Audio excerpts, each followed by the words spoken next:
What's up guys, welcome back to another video. In this video, I will show you how to swap USDC to USDT in Phantom Wallet.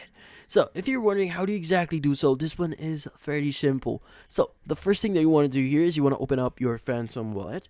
And from here, we need to access a very specific setting, which is going to be the swap function for the Phantom Wallet. So you can either click on the swap button I see at the very top here, or the swap button I see at the very bottom center of your screen.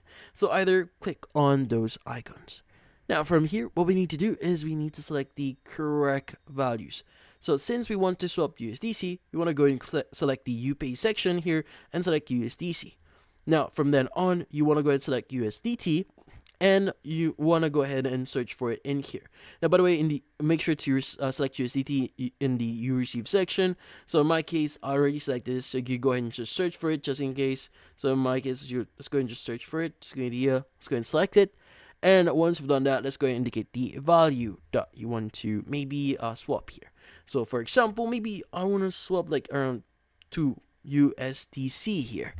Now from here on, what we need to do is we want to go and scroll down a bit here, and you want to go ahead and view a few things. So first is you want to view the price conversion, the fees, and the price impact here.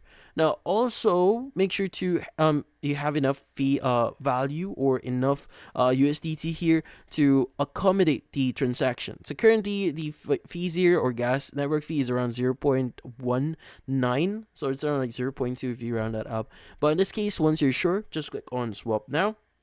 And from then on, it might ask you to basically add some SOL in your account, so you need to buy some. So go ahead